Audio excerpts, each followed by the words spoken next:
ബഹിരാകാശത്തേക്ക് ഭഗവത്ഗീതയും ഗണപതി വിഗ്രഹവും കൊണ്ടുപോകുമ്പോൾ അന്ധവിശ്വാസം എന്ന് പറഞ്ഞ് തള്ളിക്കളയുന്നു. ശാസ്ത്രം അതുമാത്രമാണ് സത്യം എന്ന് പറയുന്നവർ നമുക്ക് ചുറ്റുമുണ്ട്. അവർക്ക് വേണ്ടിയിട്ടാണ് ഇത്.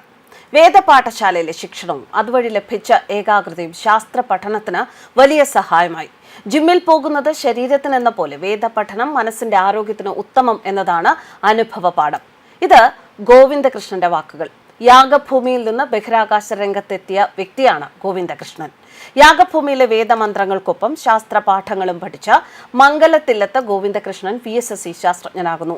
ഈ 27-ാം തീയതി ജൂനിയർ സ്പേസ് സയന്റിസ്റ്റായിട്ടാണ് അദ്ദേഹത്തിന്റെ ഔദ്യോഗിക പ്രവേശനം. പ്രൈമറി വിദ്യാഭ്യാസം കഴിഞ്ഞതിനു ശേഷം കൈതപ്രത്തെ ബ്രാഹ്മണ കുടുംബം മകനെ ചേർത്തത് തൃശൂരിലെ ബ്രഹ്മസ്വം മഠം വേദപാഠശാലയിലാണ്. ഗുരുകുലത്തിൽ 12 വർഷത്തെ തുടർച്ചയായ പഠനം, അതിനൊപ്പം സ്വന്തമായി പഠിച്ച് SSLC മുഴുവൻ A+ഓടെ ജയിച്ചു. മൂടബദ്രിയിലായിരുന്നു ഹയർ സെക്കൻഡറി വിദ്യാഭ്യാസം. തിരുവനന്തപുരം വല്യമലയിലെ ഇന്ത്യൻ ഇൻസ്റ്റിറ്റ്യൂട്ട് ഓഫ് സ്പേസ് സയൻസസിൽ നിന്ന് ഏവിയോണിക്സിൽ ബിരുദം. യാഗപൂജാകർമ്മങ്ങളിൽ ആചാരനായി പോകവെയാണ് VSSCയിൽ സെലക്ഷൻ ആകുന്നത്. കൈതപ്രത്തെ റിട്ടയർഡ് നാവികസേന ഉദ്യോഗസ്ഥനും കനറ ബാങ്ക് ഓഫീസറുമായ മംഗലത്തില്ലത്ത് M. ഹരീഷ് കുമാറിന്റെയും പെരിഗമന ഇല്ലത്ത് സുജയയുടെയും മകനാണ് 24-കാരനായ ഗോവിന്ദകൃഷ്ണൻ.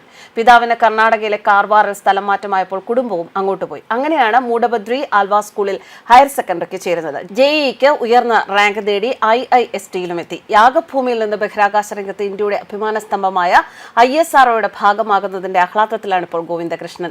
നേട്ടം സ്വന്തം ഗ്രാമത്തിനും വൈദിക ധർമ്മത്തിനും സമർപ്പിക്കുന്നു. ശാസ്ത്രജ്ഞനായെങ്കിലും വൈദിക ജീവിത സമ്പ്രദായം കൈവിടില്ല. രാവിലെ 5-ന് എഴുന്നേറ്റ് കുളി കഴിഞ്ഞ് നാമജപാദികളോടെയാണ് ഓരോ ദിനവും തുടങ്ങുന്നത്. സംസ്കാരത്തിന്റെയും പാരമ്പര്യത്തിന്റെയും തനിമ നിലനിർത്തുന്നതിനാണ് മകനെ വേദ പഠനത്തിന് അയച്ചത് എന്ന് അച്ഛൻ പറയുന്നു. ഗോവിന്ദകൃഷ്ണന്റെ ഇരട്ട സഹോദരി ഗായത്രി ഫിസിയോതെറാപ്പിസ്റ്റാണ്. ഭക്തിയും ഗണപതിയും ശാസ്ത്രവും തമ്മിലൊക്കെ എന്താണ് ബന്ധമെന്ന് മുട്ടാപ്പൊക്കെ ചോദ്യങ്ങൾ ചോദിക്കുന്നവർക്ക് നല്ലൊരു മറുപടിയായിരുന്നു സുനിത വില്യംസ്. താനൊരു ഉത്തമ ഗണപതി ഭക്ത എന്നാണ് സുനിത വില്യംസ് തന്റെ യാത്രയിലുടനീളം വ്യക്തമാക്കിയത്. ബഹിരാകാശ ദൗത്യത്തിൽ പുതിയ ചരിത്രം കുറിച്ചാണ് സുനിത വില്യംസും ബുഷ് വിൽമോറും ഏറ്റവും ഒടുവിൽ മടങ്ങിയെത്തുന്നത്.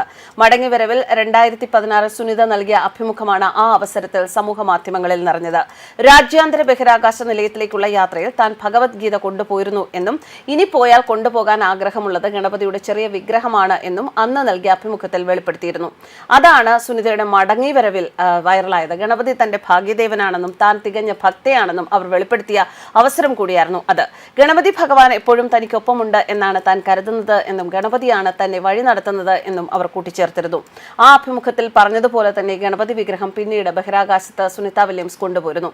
സയൻസ് അഥവാ ശാസ്ത്രം മാത്രമായിരുന്നു ശരി എങ്കിൽ 8 ദിവസത്തെ ദൗത്യത്തിന് പോയവർ 9ാമത്തെ ദിവസം തിരികെ എത്തിയേനെ. അല്ലാതെ 9 മാസം എടുക്കില്ലായിരുന്നു. ഏത് ശാസ്ത്രത്തിനും അതീന്ദ്രമായ ഒരു ശക്തി വൈഭവമുണ്ട്. ആ ശക്തിക്ക് മുന്നിലാണ് സുനിത വില്യംസും ബുച്ചും ഒക്കെ വണങ്ങുന്നത്. ആ ശക്തിയുടെ കൃപയിൽ ഇത്രയധികം കോടി മനുഷ്യരുടെ പ്രാർത്ഥനയാൽ അവർ ഭൂമിയിൽ എത്തുകയായിരുന്നു. മുൻ ബഹിരാകാശ യാത്ര കൽപ്പന ചൗളയ്ക്ക് സംഭവിച്ചത് ഇവിടെ നമ്മൾ ഓർക്കുകയാണെങ്കിൽ എല്ലാ പേടകങ്ങളും ലക്ഷ്യത്തിൽ എത്താറില്ല എന്ന് മനസ്സിലാക്കണം.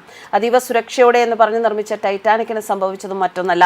ശാസ്ത്രം എത്ര വളർന്നു വലുതായി എത്ര IVF ചെയ്താലും ജനിക്കാൻ ഈശ്വര നിശ്ചയമുള്ള കുഞ്ഞുങ്ങൾ മാത്രമേ ഈ ലോകത്ത് ജനിക്കുകയുള്ളൂ. ഏത് രോഗത്തിലും എത്ര ശാസ്ത്രം എന്ത് കണ്ടുപിടിച്ചാലും രോഗി ശാസ്ത്രത്തെ അമ്പരപ്പിച്ചുകൊണ്ട് ചികിത്സ ഫലിക്കാതെ വിട പറയുകയും ചെയ്യും. എത്ര ഉയരത്തിലെത്തുമ്പോഴും അതിനും ഉയരെ നോക്കി നമ്മളെയൊക്കെ നയിക്കുന്ന ഒരു ശക്തി അവിടെയുണ്ട്. News desk കർമ്മസ്.